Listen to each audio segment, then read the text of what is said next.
Like அன்னைக்கு இன்னொரு நாள் கூட ஏதோ ஒரு கோட் படிச்சேன். Like most marriages fail because they are doing 50-50. அப்படி கிடையாது. நீங்க வந்து லைக் 2 பேருமே 100% 100% போட்டா மட்டும் தான் மேரேஜ் ஒர்க் ஆகும். நீ வந்து 100% போட ரெடியா இருக்கும்போது தான் நீ வந்து வெட்டிங்ன்ற ஒரு இதே இது பண்ணும். நீ சொல்லலாம் லைக் சில பேர் வந்து லைக் இயர்ஸ் எனக்கு தெரிஞ்ச நிறைய பேரை சொல்றேன். ஒரு எத்தனை லைக் ஆல்மோஸ்ட் 10 இயர்ஸ் டேட் பண்ணவங்கலாம் 3 மாசம் 4 மாசம் கூட அதே மாதிரி 3 மாசம் டேட் பண்ணிட்டு அதுக்கப்புறம் உடனே கல்யாணம் பண்ணணும்னு நினைச்சவங்கலாம் இப்போ வரைக்கும் ஒண்ணா இருக்காங்க.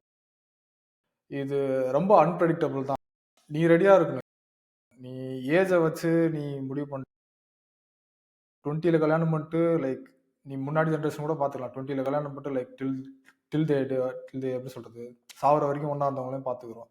அதே மாதிரி 30ல கல்யாணம் பண்ணிட்டு இல்ல எப்படி சொல்றது லைக் செட்டில் ஆயிட்டு கல்யாணம் பண்ணலாம் அப்படின்னு சொல்லிட்டு 30ல கல்யாணம் பண்ணிட்டு பிரிஞ்சவங்களையும் பார்த்துக்கிறோம்.